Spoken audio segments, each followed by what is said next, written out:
بسم الله الرحمن الرحيم قل يا أيها الكافرون لا أعبد ما تعبدون ولا أنتم عابدون ما أعبد ولا أنا عابد ما عبدتم ولا أنتم عابدون ما أعبد لكم دينكم ولي دين. Assalamualaikum warahmatullahi wabarakatuh. Alhamdulillahi rabbil alamin wassalatu wassalamu ala sayyidina Muhammadin wa ala alihi wa ashabihi ajma'in. Sahabat sekalian, berjumpa kembali kita melalui channel ini. Kali ini kembali kita akan melihat seorang murtadah yang juga katanya berasal di Aceh. Kita akan melihat apa hal yang menyebabkan dia menjadi murtad. Adakah hal-hal yang urgen yang mendasarinya ataukah disebabkan oleh hal-hal halu yang menyebabkan si murtadah ini menjadi murtad. Selanjutnya nanti kita akan coba membandingkan dengan seorang mu'alaf. Apa pula yang mendasarinya dia memilih menjadi seorang mu'alaf? Adakah hal-hal yang halu juga atau berdasarkan pemikiran-pemikiran logis dan ilmu pengetahuan yang dia dapat? Baiklah sahabat, langsung saja kita lihat video seorang murtadah berikut ini. Saya perkenalkan, silakan Ida, apa namanya jelasnya? Nama saya Ida, sebelumnya dipanggilnya Rasida, tapi karena saya sudah percaya ke rohani, jadi saya Krisda. Krisda. Malang Arsenal.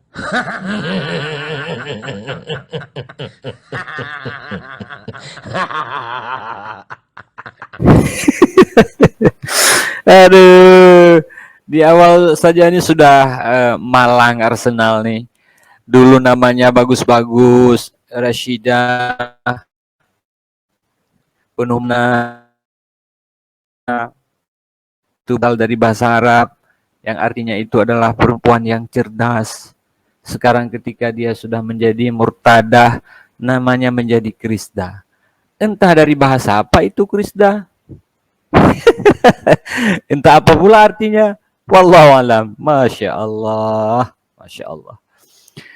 Baik, kita lanjutkan kawan-kawan. Kita lanjutkan ya. Kita lanjutkan dulu. Ini masih panjang nih video nih. Dari Krisda ya. Ida bagaimana dulu waktu masih muslim dulu? Apa yang Ida lakukan muslim? Dan bagaimana dengan keluarga waktu muslim? Waktu Muslim, ya namanya kita orang Muslim ya taat kepada Tuhan kita ya. Bikin ngaji, Ngaji ya. itu Ngaji ya. Itu pakai jilbab sampai panjang. Karena di Aceh ya. Karena di Aceh itu juga karena harus kita hormati juga. Jadi pergi ngaji itu di pesantren, pergi ngaji tempat Pesantren ya, Dayak ya. Nah, di tempat cuma walaupun kita pulang. Sudah habis itu saya keluar sekolah, saya cari kerja. Saya bilang tidak mau saya hidup di kampung, saya mau ke kota. Akhirnya saya ke Sigli ya. Sigli, kota Sigli. Jadi di kota Sigli itu saya tetap masih muslim, masih tetap saya berpuasa, tetap saya. Ini adalah awal kisah si Krisda ini murtad.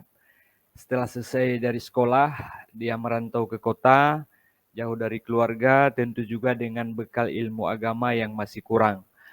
Walaupun dia tadi juga mengaku bahwa dia pernah mengaji. Nah, mungkin juga mengaji di sini bukan dia mengaji di daerah secara permanen, dia mondok. Mungkin juga hanya seperti anak-anak yang mengaji di TPA, karena dia bilang tadi sore dia pulang. Ketika dia pergi mengaji sore, nanti sorenya juga dia balik lagi ke rumah. Sehingga bukan mondok ya, bisa jadi seperti anak TPA yang belajar membaca Al-Quran, membaca Iqra, itu mengaji ilmu agama yang dia miliki mungkin masih sangat kurang. Dan kemudian ketika itu juga usianya masih sangat muda. Dan saya pikir katakanlah di usia SMA dan dia juga tidak katakan sekolah apa tadi dia selesai. Kemudian setelah selesai itu dia pergi ke kota, apakah SMP atau SMA. Katakanlah SMA. Ketika di usia SMA saya pikir juga anak-anak belum terlalu stabil emosinya, belum terlalu kuat pendiriannya, sehingga pada usia seperti ini itu masih perlu penjagaan daripada keluarga, perlu masih bimbingan dari keluarga, sehingga agama, iman dan keyakinannya itu tidak mudah goyah. Kita lanjut. Lakukan ibadah saya tetap. Jadi sesudah itu tsunami. Jadi semenjak saya tinggal di situ saya sudah putus ngaji, sudah putus sekolah, sudah tidak. Tsunami, habis tsunami itu kita pindah ke kota besar. Banda Aceh. Habis tsunami, habis tsunami itu kita pindah ke situ. Jadi habis itu kita balik lagi ke Sigli. Sama bosnya Ida. Sama bosnya. Bos Ida ini orang Chinese. Orang Chinese. Agamanya Buddha, ya. Jadi agama Buddha. Jadi saya kerja di tempat dia itu 7 tahun ya. 7 tahun. Ya. Itu saya masih Muslim. Jadi habis itu anaknya itu kalau tidak salah itu umur 11 bulan kah 12 bulan. Ini yang laki-laki. Yang laki-laki yang bungsu. Itu yang saya jaga. Nah, jadi waktu itu dia kena step. Kena step itu dia panggil dokter datang, katanya Tuhan sudah panggil. Dia masih muda itu. Masih muda. Jadi dia bilang begini, dia pingsan. Saya punya bos pingsan. Dia anaknya katanya sudah tidak hidup. Anak ini namanya Koko ya? Bukan. Jadi, Vincent. Bukan Koko. Bukan. Koko ini yang keberapa? Koko ini yang nomor pertama. Yang pertama, yang kedua perempuan. Yang ketiga ini Vincent yang kena step itu. Saya tidak paham kena step bagaimana. Ternyata dia sudah biru, dia taruh ini es batu pun bisa cair. Mamanya pingsan. Terus mamanya bangkit dari pingsan, mamanya bilang Tuhan Islam. Jadi itu saya sudah sama teman Tia itu sudah senang sekali. Karena apa? Lihat anaknya dia sudah panggil agama Islam, Tuhan Islam. Dia bilang, oh ya Allah ya Tuhanku, hiduplah anak ini supaya bos saya ini bisa masuk Islam. Bisa masuk Islam. Jadi Ida mau bosnya masuk Islam. Iya. Jadi pahala itu sangat besar bagi orang macam dibilang orang kafir pindah ke Islam itu sangat besar pahala untuk kita. Jadi oh ya Allah ya Tuhanku, sembuhkan anak ini supaya bosku masuk Islam. Ternyata tidak. Jadi dia tetap berdoa, udah juga tidak. Terus dia panggil Tuhan Kristen. dipanggil. Nah, dia panggil Tuhan. Jadi waktu itu dia masih muda. Masih muda. Tuhan Kristen, hidupkan anak saya sekarang. Saya masuk Kristen. Oh gitu. Dia bilang. Ya. Itu di depan kita. Terus tiba-tiba anaknya nangis, merinding semua. Tapi anaknya belum meninggal kok. Itu lagi yang kita pikirkan. Jadi 1 minggu kemudian dia pergi ke Banda Aceh. Tiba-tiba dibawa pulang gambar Yesus. Gambar Yesus dibawa pulang. Sama Kak majikan ini. Majikan ini dibawa pulang gambar Yesus. Itu besar gambarnya itu. Ya. Besar sekali gambarnya itu. Gambar Yesus. Yesus. Dengan murid-muridnya. Tidak ada, cuma gambar satu saja yang. Gambar Yesus. Apa itu yang begini tangannya itu dibawa. Kita tidak paham itu. Dia gantung di kamarnya kita. Kita tidur bertiga sama si Koko, sedangkan bos tidurnya di atas. Dia bawalah turun ke kamarnya kita. Sudah. Jadi kita tidur di situ.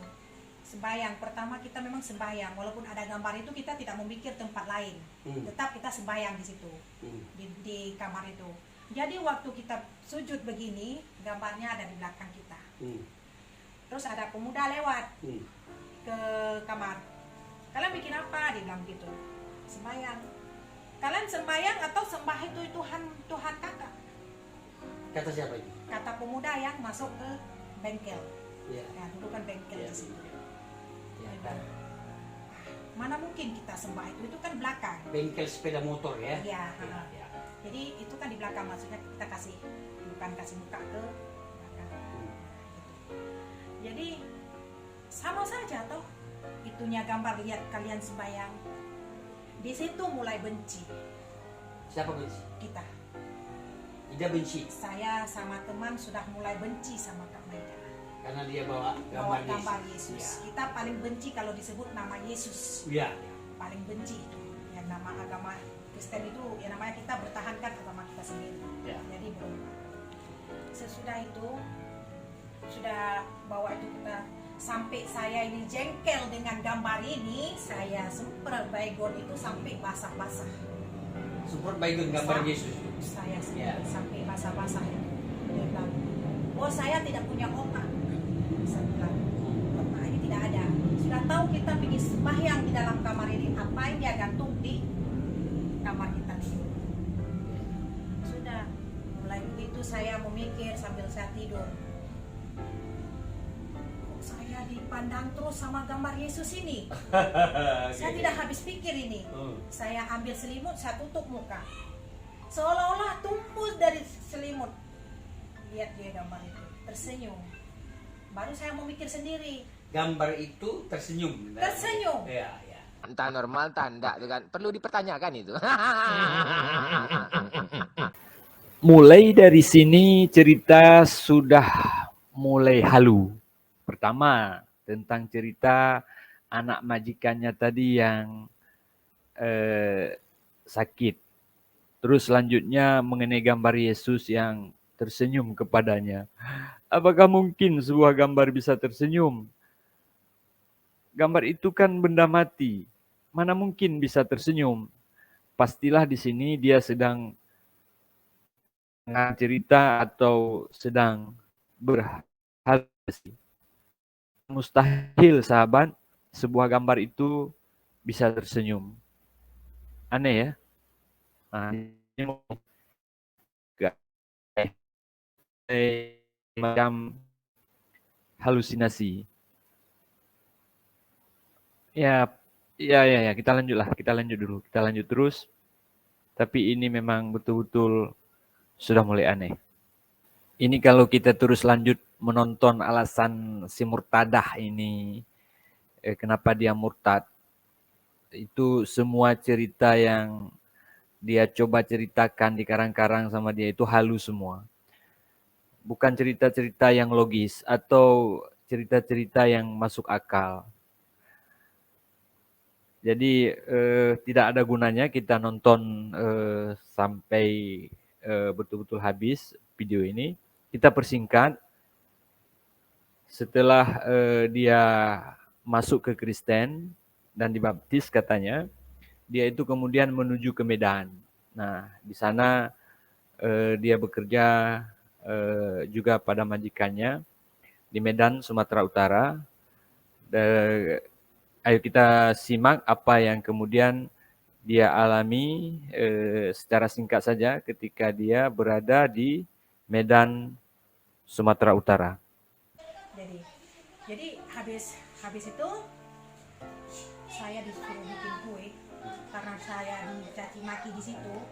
Tidak tahu kenapa selalu saya hadapi dengan air mata penuh. Jalan mana yang saya pilih Tuhan? Saya bilang, bawa saya ke jalan yang lurus Tuhan. Sambil menangis ini. Sambil menangis saya. Habis itu saya disuruh keluar di situ. Oke, saya keluar. Hari ini saya disuruh keluar jam 10 siang. Disuruh pulang supaya saya tidak bisa naik bus. Kalau jam 10 siang di pagi disuruh naik bus sampai ke kita kan tengah malam. Supaya saya tidak mau. Saya tetap jalan. Akhirnya saya jalan ke Pancing. Jalan Pancing Jalan 2. Pancing. Jalan Di Pancing Medan. 2. Ha, Iya, saya tahu. itu di rumah teman saya.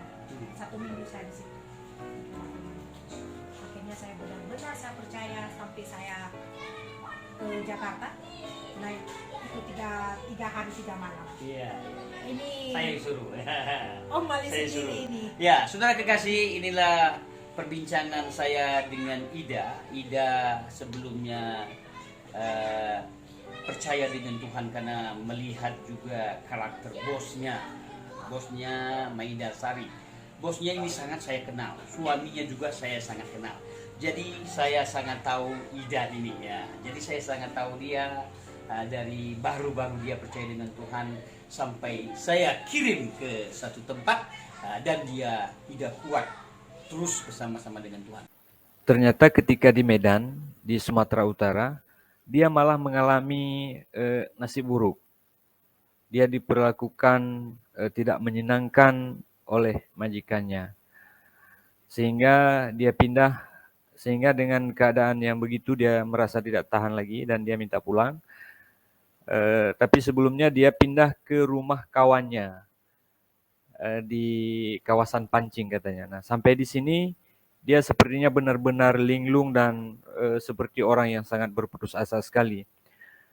Pada saat-saat kritis inilah datang si juru murtad Aliuddin. Dia mengambil si Krisda ini dan mengirimkannya ke suatu tempat. Ya, dia tidak menyebutkan tempatnya di mana dan ngapain di sana. Nah, itu terserah dialah. Mungkin pasti dia menanamkan doktrin-doktrin agama dia, memperkuat keyakinan agama yang dia yakini ketika itu. Nah, pasti dalam kondisi ini si Krisda ini pasti sangat berputus asa. Nah,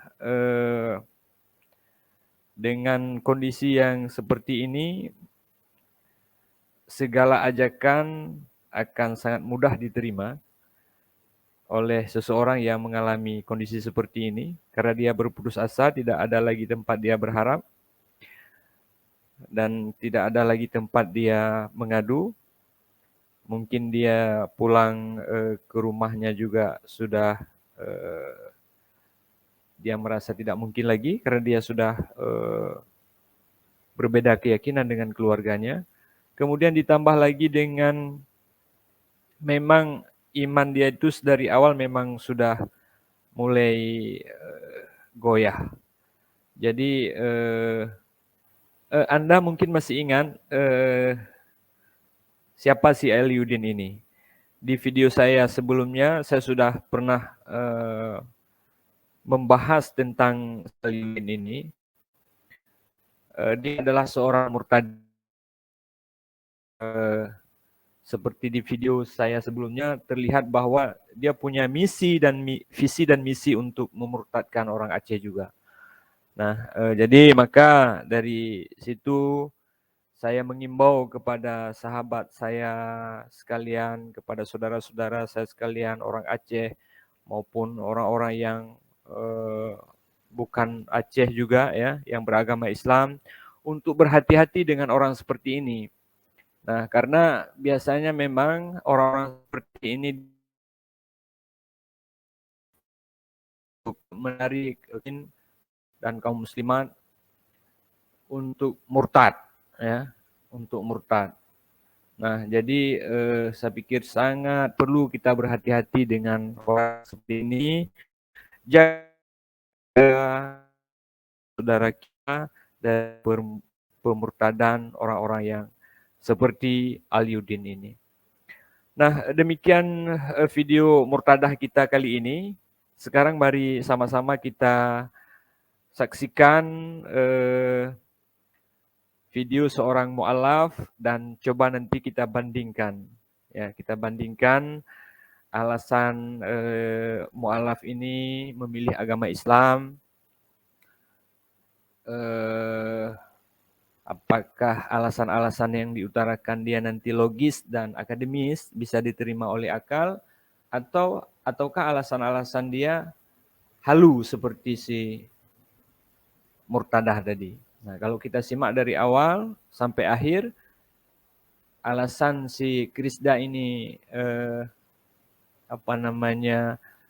memilih murtad itu adalah alasan yang sebagai orang sehat akal, sebagai seorang yang normal, itu sangat sulit dicerna oleh akal dan pikiran kita.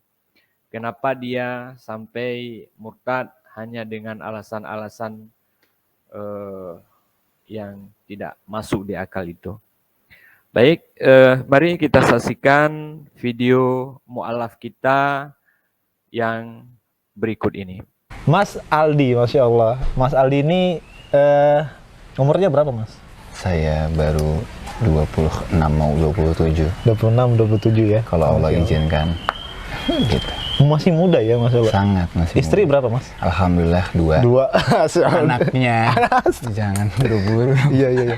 Istrinya 2, anaknya 2 maksudnya. Alhamdulillah. Istri saya 1, anaknya 2. Anaknya 2. Alhamdulillah. Alhamdulillah. Ini Iya, repot. Mas Piar ini kemudian sudah berapa lama memeluk agama Islam? Aku itu masuk Islam itu tanggal 9 Juni 2016. 2016. Udah berjalan berapa tahun berapa sekarang? 16, 7, sekitar 5 tahun kali ya? Kurang lebih 5 tahun ya, Masya Allah. 5 tahun. Keren banget. 5 tahun itu waktu yang sangat lama apa sebentar menurut Mas Piar? Perjalanan panjangnya. Iya. Untuk menemukan ajaran Islam yang sebenarnya, gitu loh. Paham ya? Ajaran Islam yang sebenarnya, yang orisinil gitu kan, karena kan banyak ya di Indonesia ini kan kompleks, berbagai macam organisasi, berbagai macam firqah dan aliran gitu. Dan ternyata agama Islam ini kan rujukannya kan ya Al-Quran, Sunnah, serta pemahaman para sahabat. Oke, Masya Allah. Agama dulu apa, Mas? Saya Kristen Protestan. Protestan ya? Iya, saya gereja di gereja Kristen Kemah Daud dulu. Di daerah mana tuh, Mas? Di daerah Pulau Armin, GKD. Mama saya di GBI, tante saya di GKDI, opa sama oma saya pendiri gereja Nehemia di Cisarua. Masya Allah, itu terstruktural gitu ya, Masya Allah ya? Iya, di keluarga. Keren banget loh. Strong keluarga saya. Strong dengan kekristenannya, Masya Allah. Iya, strong dengan Kristenannya. Kenapa bisa ninggalin Kristen? Padahal itu keluarga lagi strong-strongnya. It's a good question. Sebenarnya banyak orang yang bertanya kepada saya gitu, kenapa Mas Piar meninggalkan Yesus? Saya nggak ninggalin Yesus. Nggak ninggalin? Ya nggak ninggalin dong. Ya iya dong, kan Islam harus beriman sama Yesus kan gitu. Betul dong. Islam mengajarkan untuk, sekarang saya tanya, rukun iman yang pertama apa? Iman kepada Allah. Iman kepada Al-Quran, kitab malaikat dulu dong. Iman kepada Allah, iman kepada malaikat, iman kepada kitab-kitab Allah. Iman Ya kepada kan? Apa kitab-kitab Allah? Taurat, Zabur, dan Injil, dan Al-Quran sebagai last revelation, penutup dan penyempurna dari ketiga kitab sebelumnya. Dan para rasul-rasul, An-Nabiyullah Isa alaihissalam, Yesus Kristus, peace be upon him, kan seorang utusan Allah. Ini utusan Allah ya. Markus 12 ayat 29. Jawab Yesus, hukum yang terutama, dengarlah hai bangsa Israel, Tuhan Allah kita. Tuhan itu Esa. Esa itu apa? Tunggal. Satu. Nggak ada sekutu. That's what Jesus said. I follow Jesus, I love him. Yesus disunat umur 8 hari. Saya disunat sebagai seorang muslim. Yesus nggak makan babi. Saya makan babi. Seperti itu semua ada tertera dalam Alkitab ya? Suruh mereka aja yang buka. Suruh mereka aja orang Nasrani, teman-teman non-muslim, untuk makin buka. Dong, ayo dong. Saya aja yang dulu Kristen, saya nggak pernah pelajari kayak gitu. Malas ya. Justru tebal banget. Karena saya kan menemukan kebenaran ini ya karena saya pelajari agama saya sebelumnya gitu. Ternyata mu'alaf ini masuk Islam karena mempelajari agama yang sebelumnya. Jadi mendalami. Beliau mendalami agama sebelumnya, nilai-nilai yang terkandung di sana itu. Kemudian beliau mungkin konversikan ke Islam, beliau bandingkan. Oh ternyata rupanya apa yang diajarkan, apa yang dianjurkan di dalam kitab suci mereka sebelumnya itu malah dilakukan oleh Islam. Mungkin seperti itu ya. Misalkan kayak perintah sunat. Nah, di sana ada perintah sunat di dalam kitab suci mereka, tetapi mereka tidak bersunat. Malah yang bersunat itu kaum muslimin. Kemudian di sana tidak boleh makan babi, tapi mereka makan babi. Dan yang tidak makan babi itu rupanya kaum muslimin. Nah, orang-orang Islam itu kemudian yang melakukan itu. Nah, karena di dalam ajaran Islam juga seperti itu.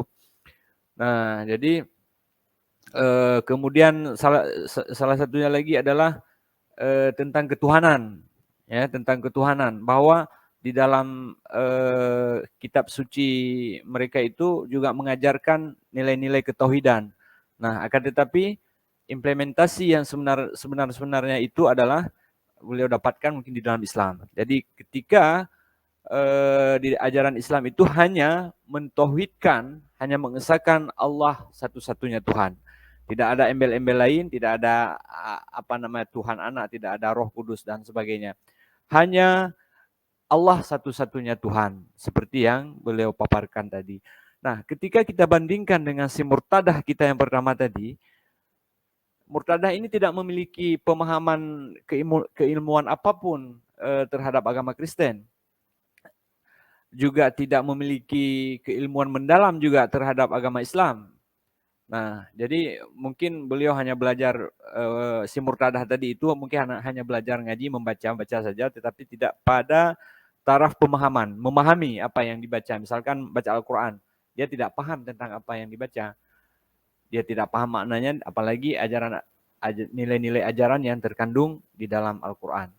Nah, jadi sangat berbanding terbalik kalau kita membandingkan latar belakang kepindahan mereka berdua ini ke agama yang baru. Si murtadah tadi itu tanpa pengetahuan, tanpa pemahaman yang cukup terhadap agama yang sebelumnya maupun agama yang kemudian dia convert ke agama tersebut. Nah, sementara sang mu'alaf ini, beliau saya pikir lebih paham, lebih memahami, lebih mendalami terhadap ajaran sebelumnya dan ajaran yang kemudian beliau convert setelahnya, yaitu ajaran agama Islam. Baik, kita lanjutkan mendengar kisah mu'alaf Mas Pieri ini. Nah, Mas Pierre, itu waktu saya lihat di videonya ya, saya kan waktu itu nyaksikan juga video Mas Pierre tuh di Vertijon. Sempat nangis, Masya Allah. Itu saya jujur loh, saya juga terharu loh pas ketika Mas lihat Mas Pierre itu nangis di dalam video itu. Apa alasan yang membuat Mas nangis itu waktu di video itu? Sebenarnya nangis karena bersyukur atas keimanan yang Allah berikan kepada kita, kepada saya khususnya. Karena Allah mention dalam Al-Quran, Allah udah kabarkan dari 1400 tahun lalu di dalam Quran, dan sampai sekarang kita masih bisa buka. Antum buka Al-Hijr ayat 2, apa Allah bilang di situ? A'udzubillahi minasyaitonirrajim. Rubbama yawaddul ladzina kafaru law kanu muslimin. Dan orang-orang kafir, orang yang tidak beriman kepada Allah dan Rasulnya, di akhirat nanti menginginkan sekiranya mereka dahulu di dunia ini menjadi seorang muslim. Alhamdulillah for Islam. Ya Allah, penyesalan mereka tuh. Coba dulu gue masuk Islam. Penyesalan mereka yang udah gak bisa ditoleransi lagi. Udah mati, mau ngomong apa? Dan Allah abadikan penyesalan mereka dalam Al-Quran. Ada. Al-Hijr ayat 2, antum buka. Rubbama yawaddul ladzina kafaru law kanu muslimin. Dan orang-orang kafir di akhirat nanti menginginkan sekiranya mereka dahulu di dunia ini menjadi seorang muslim. Alhamdulillah for Islam. Alhamdulillah for Islam. Makanya kan saya bilang kan gak pernah ada kenikmatan terbesar selain nikmat iman. Nikmat Islam yang Allah berikan kepada kita. Barang siapa yang Allah kehendaki petunjuk, Allah bakal lapangkan darinya untuk meluk agama Islam. Berarti mereka kayak menyesal gitu ya seorang-orang kafir. Allah yang bilang, bukan saya. Antum buka Al-Quran. Bahkan saya juga kalau Allah kabarin, Allah mention dari 1400 tahun lalu tentang keadaan mereka. Ya kan? Mungkin teman-teman yang non-muslim, yang Nasrani, yang masih benci sama Islam, ya lu ingat aja nih omongan gue nih. Yang tadi gue sampein. Benar nggak? Jangan sampai kalian nyesel di akhirat nanti. Betul. Karena menolak untuk beriman. Sombong. Nggak mau beriman. Menutup dirinya. Iya. Apalagi di zaman semilenium kayak gini gitu loh. Nggak mungkin dakwah Islam nggak sampai kepada kalian. Apalagi masalah gubernur kemarin. Iya, betul. Iya kan, Pak Ahok kemarin. Nggak mungkin orang-orang non-muslim nggak tahu tentang Islam. Nggak masuk dakwah tentang Islam. Maksudnya asbab hidayah maksudnya gitu. Iya, maksudnya nggak mungkin orang nggak tahu tentang Islam gitu kan. Gitu kan ya. Banyak orang yang tahu tentang Islam. Yang tahu tentang esensi Islam. Tapi itu lagi. Hidayah siapa yang punya? Allah SWT. Yang bolak-balikan hati siapa? Allah Rabbul Alamin. Maka itu jangan pernah putus nih doa nih. Allahumma ya muqallibal qulub, sabit qalbi ala dinik wala ta'atik. Makanya gue selalu baca doa ini 3 yang sebelum saya sholat nih. Allahumma rzuqni taubatan nasuha qoblal maut. Ya Allah, berikanlah hamba saya kesempatan taubat nasuha sebelum ajal menyebut saya. Allahumma inni as'aluka husnul khotimah. Ya Allah, berikan saya kematian yang baik, akhir hidup yang baik. Dan terakhir, Allahumma ya muqallibal qulub, sabit qulubana ala dinik wa ala ta'atik. Ya Allah, Engkau yang Maha Kuasa yang bolak-balikan hati. Siapapun yang kehendaki, teguhkanlah kami di atas agama-Mu. Amin Allahumma amin. Semoga Allah teguhkan kita, saya dan Anda dan teman-teman sekalian untuk istiqomah dalam Islam. Alhamdulillah for Islam. Alhamdulillah for Islam. Nah, berarti itu ya alasan Mas Pierre nangis ya ketika di video itu ya? Iya, saya ingat ayat itu karena alhamdulillah saya nggak, insya Allah nggak jadi orang-orang yang nyesel di akhirat. Saya juga nggak tahu akhir hidup saya seperti apa, tapi saya berharap dan kepada Allah dan saya berusaha agar mudah-mudahan Allah wafatkan saya dalam keadaan beriman. Masya Allah. Agar istiqomah. Semua orang bisa hijrah, semua orang bisa berubah, tapi tidak semua orang bisa istiqomah. Nah, itu emang. Dan hanya pertolongan Allah. Makanya gitu jangan pernah putus nih doa nih. Orang sekali bernabi Muhammad SAW, apa doa yang biasa dibaca? Allahumma ya muqallibal qulub, sabit qalbi ala dinik. Ya musarrifal qulub, sabit qulubana ala dinik wa ala ta'atik. Ya Allah, Engkau yang Maha Kuasa yang bolak-balikan hati siapapun yang Engkau kehendaki. Masya Allah. Teguhkanlah kami di atas agama-Mu. Masya Allah. Jadi alasan ninggalin Kristen karena Mas Pierre ini karena mencintai Yesus dan karena mempelajari Alkitab ya? Alkitab dong. Iya dong. Dan ternyata Alkitab itu merujuk kepada Tuhan yang satu, Esa tadi ya, Masya Allah. All prophet, they carry same mission. Semua nabi itu membawa misi yang sama. Apa? Tauhid. La ilaha illallah, la ma'buda bihaqqin illallah. Tidak ada ilah, Tuhan, sesembahan yang berhak diibadahi dengan benar kecuali Allah Rabbul Alamin. Enggak ada yang lain. Tidak mungkin. Tuhan yang menciptakan rasa sakit harus mati dan merasakan rasa sakit. Ya itu benar. Itu masuk akal banget. Masuk akal ya. Bener nggak sih? Nah, setelah sudah bukan meninggalkan, yang sudah mempelajari Kristen nih Mas, kemudian sudah tahu lah ibaratnya Mas. Nah, kenapa sih kok milih Islam gitu? Kan padahal kan kalau misalnya merujuk kepada agama kan banyak nih, ya kan ya. Dan kalau yang mengaku Tuhannya Esa kan juga banyak di agama-agama lain. Yahudi juga sama, ada seterusnya. Why sih Islam? Why Islam? Oke. Bismillah. Pertama ya, kita ketika memilih suatu keyakinan, kepercayaan kita, pasti kita punya tolak ukur dong. Kembali saya ulangi lagi, tolak ukur kebenaran suatu agama itu apalagi kalau bukan kitab sucinya, betul? Oh iya betul, pasti. Bentar. Kalau kitab sucinya ada intervensi tangan manusia di situ, apa itu masih bisa dikategorikan sebagai kitab suci? Definitely no. Iya. Udah hilang dong kesuciannya, udah hilang dong kredibilitasnya. Kenapa Tuhan nggak jaga Injil? Kenapa Allah nggak jaga Injil? Karena Allah hendak menyempurnakan. Dengan turunnya Al-Quran, last revelation, wahyu terakhir, penutup, menyempurna dari kitab-kitab sebelumnya dan diturunkan kepada Nabi Muhammad SAW sebagai penutup para nabi. Tidak ada nabi kan setelah Nabiullah SAW. Benar nggak? Benar. Jadi alasan saya memilih Islam adalah pertama karena keotentikan Al-Quran, keoriginalan Al-Quran. Apa Allah bilang dalam Al-Quran yang membuat saya yakin bahwasanya adalah kalamullah, perkataan Allah, firman Allah. Allah bilang kan Al-Hijr ayat 9. Inna nahnu nazalna dzikra wa inna lahu lahafizun. Sungguhnya kamilah yang menurunkan Al-Quran dan kami pula yang akan menjaganya. Antum melihat berapa banyak upaya misionaris orang-orang yang musuh-musuh Islam. Mereka berusaha mengacak-acak Islam dari dalam, dari luar. Al-Quran diganti sama mereka isinya, lalu mereka sebar di pedalaman Afrika. Apa bisa? Nggak bisa, ketemu sama mereka. Kenapa? Karena hafiz Quran itu banyak. Bukan 1-2 orang, tapi jutaan. Alhamdulillah for Islam. Masya Allah. Jadi hashtag nih, Alhamdulillah for Islam. Nazalna dzikra wa inna lahu lahafizun. Sungguhnya kamilah yang menurunkan Al-Quran, kata Allah, dan kami pula yang pasti akan menjaganya. Gitu loh. Jadi kita bisa buktikan ya seberapa besar upaya musuh-musuh Islam untuk mengacak-acak isi Al-Quran tuh nggak bakal pernah bisa. Ya? Karena Allah Rabbul Alamin, Tuhan pemilik langit dan bumi beserta isinya, yang menggerakkan detak jantung saya dan detak jantung Anda. Oh iya benar. Ini logika sederhana loh ini loh. Ini yang menjaga Al-Quran. Kita lihat umat Islam dibantai di mana-mana, tapi apa hilang agama ini di muka bumi ini? Tidak. Enggak, malah makin banyak. Makin banyak. Berapa banyak gelombang mu'alaf di Inggris? Antum lihat di London sekarang seperti apa? Di Jepang, di Korea, di negara-negara minoritas Muslim. Betul nggak? Islam berkembang pesat. Masya Allah. Kalau memang logikanya gini, kalau memang pengen dihancurkan harusnya sudah hancur dari dulu dong. Iya kan, tapi nggak bisa. Allah janji Allah kan. Iya, betul ya, Masya Allah. Mereka hendak memadamkan cahaya agama Allah dengan mulut dan ucapan mereka, tetapi Allah hendak menyempurnakan cahaya agama ini meskipun orang kafir tidak menyukai. Alhamdulillah for Islam. Pernah nggak ada satu titik di mana antum ini Mas ragu terhadap Al-Quran, Mas? Maksudnya dan kemudian kalau misalnya nggak ragu, apa yang membuat antum tuh nggak ragu lagi terhadap Al-Quran? Nah, kan keren ya. Biasanya kan ada tuh ya. Balik lagi, agama kita ini agama data, agama hujah, agama dalil. Gitu loh. Jadi ketika kita punya keraguan tentang agama ini, kita balik aja ke rujukannya, kita periksa. Tapi alhamdulillah, apa Allah bilang sini? Ini kan aku note tadi kan. Antum buka An-Nisa ayat 82. Apa Allah bilang sini? Afala yatadabbarunal Qur'an? Apakah maka tidakkah mereka menghayati, mendalami Al-Quran? Sekiranya Al-Quran itu bukan dari Allah, pastilah mereka menemukan banyak hal yang bertentangan di dalamnya.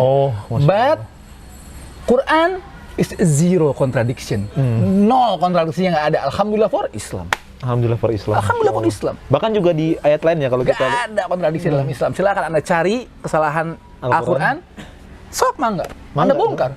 Silakan. Agama kita agama data, agama hujah, agama dalil. Bagi Anda yang nuduh kita macam-macam, ya udah Anda pelajari aja Islam. Iya, betul. Gitu loh. Jangan cuma kebencian semata akhirnya jadi membuat Anda terlihat bodoh gitu loh. Iya kan?